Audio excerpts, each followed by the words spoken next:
Dan Bapa dan Putra dan Roh Kudus. Amin. Mari Bapa di surga, kami mengucap syukur kepadamu. Engkau mengingatkan kepada kami akan jati diri kami yang sejati, supaya kami mampu melepaskan ikatan-ikatan belenggu kedagingan, segala sesuatu yang bukan Allah dalam diri kami, supaya kami bisa memahami hanya Roh-Mu yang hidup dalam diri kami, lepas bebas terhadap segala sesuatu. Terima kasih Tuhan. Semoga kami mencari Engkau dalam diri kami, di atas segala sesuatu. Terpujilah nama-Mu kini dan sepanjang segala masa. Amin. Saudaraku terkasih dalam Kristus, pada hari Minggu ini kita diajak untuk merenungkan satu syarat yang penting sekali dalam hidup kita, dan betapa juga sulitnya dalam diri kita.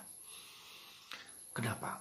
Yaitu sikap lepas bebas. Sekali lagi, sikap lepas bebas terhadap segala sesuatu yang bukan Allah, bukan yang esensial, bukan yang abadi, bukan yang kekal. Lepas. Bagaimana kita mencoba merenungkannya? Saudara, hari ini seorang pemuda datang kepada Yesus mengatakan, Yesus, bagaimana aku bisa mencapai kehidupan kekal, kehidupan abadi? Yesus mengatakan hukum 10 perintah Allah. Dan dia mengatakan semua sudah aku lakukan. Kalau begitu jualah apa yang kau miliki. Sekali lagi, jualah apa yang kau miliki. Ikutlah aku. Dan pemuda itu sedih dan meninggalkan Yesus. Dan Yesus mengatakan betapa sukarnya orang masuk kerajaan Allah. Seperti unta yang sulit masuk ke dalam lubang jarum. Dan itu menggemparkan para murid. Bagaimana unta yang masuk ke lubang jarum? Pasti tidak mungkin. Dan itulah orang kaya. Kenapa demikian? Mari kita lihat sebentar, saudaraku terkasih. Bagi orang Yahudi dan mungkin juga bagi kita sekalian sekarang ini dalam agama-agama Kristen tertentu yang mengagungkan kemakmuran, mengagungkan kesuksesan, mengagungkan nama baik, ya, kekayaan harta sebagai sesuatu yang mau dikejar terus-terus. Maka kalau kita lihat dalam medsos, dalam YouTube, sultan mengagungkan orang yang jadi sultan, punya mobil, punya kapal terbang, punya kekayaan, rumah yang luar biasa, bertingkat-tingkat, bermewah. Itu sebagai sesuatu yang tanda bahwa dia diberkati Tuhan. Mungkin benar, tapi juga mungkin tidak selalu benar demikian. Nah, saudaraku terkasih dalam Kristus, Yesus mengajak kita bukannya untuk sukses. Bukan hanya untuk sukses, bukan hanya untuk menimbun kekayaan, menimbun harta, menimbulkan kehormatan. Ya, bukan itu yang pertama-tama. Nah, karena itu melekat dalam diri kita, maka kita bagian terluar dari kemanusiaan kita, yang bisa hilang, yang tidak bisa kita bawa, yang tidak bisa kita penuhi seluruhnya. Tidak bisa. Nah, maka Yesus mengatakan lepaskan, jualah yang kau miliki. Bukan hanya harta, bukan hanya mobil, bukan apa yang kau miliki. Kau miliki itu banyak hal. Harta benda, tapi juga sikap batin, bukan pikiran-pikiran kita yang mungkin kita ingin paksakan kepada orang lain, kehendak kita. Nah, itu dilepaskan. Artinya itu bukanlah yang dalam diri kita itu, yang kita miliki itu bukan segala-galanya. Maka harus dilepaskan, harus dibuang, harus dijual. Tetapi menyandarkan diri kepada kehendak Tuhan. Maka Yesus mengatakan dalam khotbah di bukit, berbahagialah orang yang miskin di hadapan Allah.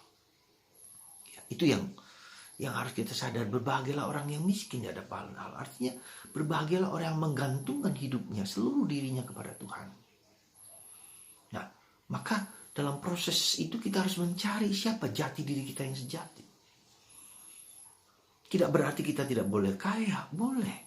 Tidak berarti bahwa kita tidak boleh memiliki harta, memiliki segala sesuatu yang perlu bagi diri kita. Bukan itu. Tapi itu mungkin hanya akibat dari suatu pencarian bahwa hidupku itu sungguh-sungguh adalah yang esensial, yang abadi, yang kekal. Maka kalau kita perhatikan misalnya sebagai contoh, Mahatma Gandhi, dia hanya punya baju yang sederhana, nggak ada apa-apa. Yesus juga demikian, dia mati disalib tanpa apa-apa. Hanya bagian yang menutupi bagian tubuhnya yang vital, kosong, lepas bebas. Dan itulah yang menjadi perjalanan proses menanggalkan kehormatan, menanggalkan yang milik, yang merangkum, yang mengikat kita. Tak jarang itu mengikat kita. Ya, kekayaan, harta, pikiran, kehendak, emosi, dan seolah-olah itu menjadi harga diri kita yang paling besar. Nah, maka saudaraku terkasih dalam Kristus, saya katakan inilah yang menjadi kunci dari sebetulnya keselamatan itu. Ketika orang sudah menemukan jati dirinya yang sejati, menemukan hakikat dirinya, bukan pada apa yang penampakan, yang lahiriah, yang kelihatan, juga dalam pikiran, dalam perasaan, dalam seluruh itu, bukan itu. Menemukan yang esensi, yang hanya milik Tuhan. Semoga saudaraku terkasih, hari ini kita bisa, bagaimana caranya supaya kita bisa melepaskan ego kita, melepaskan diri kita, melepaskan apa yang kita cari dan mencari yang esensial. Ya, kita mengagungkan, coba kita lihat, kau mau jadi apa? Menjadi dokter, menjadi insinyur, menjadi kaya, menjadi seperti segala-galanya kau miliki. Coba kita lihat dalam medsos, orang-orang yang yang seolah-olah mengagungkan harta, seolah-olah itulah yang diagungkan, mengagungkan pribadi tertentu, aktor-aktris tertentu yang seolah menjadi idola. Itu yang seringkali orang dibawa oleh kepalsuan, oleh suatu dorongan daya tarik yang palsu. Maka mari saudaraku terkasih, supaya kita menanggalkan segala sesuatu yang bukan Allah dalam diri kita. Ya. Dan itu tidak mudah. Sekali lagi tidak mudah. Tanpa bantuan Allah, tanpa rahmat Allah, itu menjadi tidak mungkin. Ya, tidak berarti sama sekali ketika kita tidak mampu mengalahkan itu semua. Maka kita butuh rahmat. Itu yang pertama. Yang kedua, kita belajar menyerahkan hal-hal yang kecil yang menjadi problem kita, yang menjadi kegelisahan kita. Entah itu problem anak, entah itu problem suami, entah problem istri, entah problem apapun. Ya, kita belajar mempersembahkan itu kepada Tuhan. Yesus, inilah problemku. Belajar lepas dari apa yang menjadi yang mengikatku, yang membelenggu aku. Kita lepaskan. Dalam bahasa Santa Teresa, kadang-kadang Yesus belajar lepas bebas. Jadi bukan tangan kosong, hati yang kosong hanya kepada Allah. Jadi kita tidak menggenggamnya, kita tidak merengkuhnya, tapi kita melepaskannya. Membiarkan Tuhan mengisinya kembali dan persembahkan kepada Tuhan. Maka mari saudaraku, kita belajar setiap hari, setiap saat sebelum tidur. Kita lepaskan, ya, kita serahkan diri kita. Kita serahkan masalah kita, problem kita, salib kita, kesulitan kita kepada Tuhan. Dan itu kita belajar. Sekali lagi saya katakan belajar, karena tidak mudah. Ketika kita mau meninggal pun apa yang mau kita bawa? Nggak ada juga. Dan orang yang sekaya apapun, orang misalnya katakanlah seperti presiden kita yang nomor 2, dia punya apa? Segala sesuatu punya, kekuasaan, kehormatan, kekayaan. Tapi habis semua. Kerajaan besar Romawi, Yunani. Ya, yang ada hanya gereja Katolik selama berabad-abad yang tetap hidup. Gereja juga yang kemudian juga dengan berbagai macam kasus-kasus dengan berbagai macam kesulitan pun Tuhan mengatakan, aku menyertaimu. Abadi. Meski ada digoncang oleh berbagai banyak krisis, tetapi tetap hidup karena Tuhan yang menghendaki itu. Ya. Jadi saudaraku terkasih, mari kita belajar mencari kekekalan keabadian itu.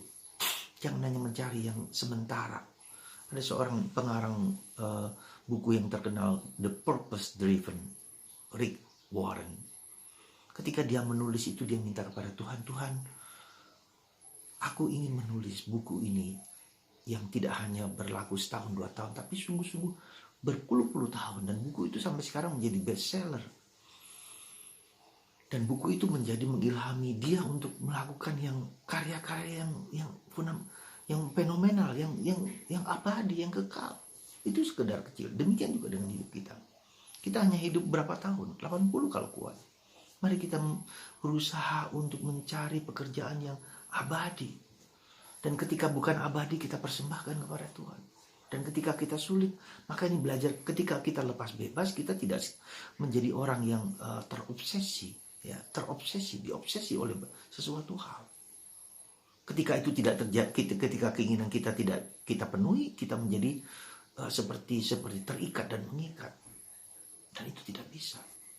Semoga saudaraku terkasih, Anda dan saya belajar lepas bebas, belajar mempersembahkan apa saja yang kuinginkan, ku kehendaki ke dalam tangan Tuhan. Maka mengapa Korintus 2 kerahiman ilahi, doa penyerahan diri itu doa yang paling penting, doa yang paling sentral, tetapi doa yang paling sulit. Dan kita belajar pelan-pelan dari hari ke hari. Persembahkan hidupmu, persembahkan problemmu, persembahkan salibmu ke dalam tangan Tuhan. Dan karena itu Yesus dalam saat terakhir, ya Bapa, ku persembahkan segala-galanya kepadamu. Ampunilah mereka karena mereka tidak tahu apa yang mereka buat. Itulah salib Yesus. Di saat seperti itu, Yesus mengatakan, selesailah sudah. Tugas selesai. Semoga Anda dan kita semua belajar terus-menerus menyerahkan segalanya ke dalam tangan Tuhan. Jangan mengontrol. Kesulitan kita itu mengontrol diri kita sendiri, mengontrol orang lain, mengontrol siapapun, mengontrol kehidupan. Seolah-olah dalam tanganku, tidak. Kita akan gelisah, kita akan cemas, kita akan sakit ketika kita mengontrol kehidupan. Belajar lepaskan kontrol itu, lepaskan. Tangan kosong. Santa Teresa dari kata-kata Yesus. Mari kita mempersembahkan hidup kita, mempersembahkan problem kita, mempersembahkan salib kita kepada Tuhan. Tuhan memberkati Anda semua, kita semua, supaya semakin menyerah kepada Tuhan dalam nama Bapa dan Putra dan Roh Kudus. Amin.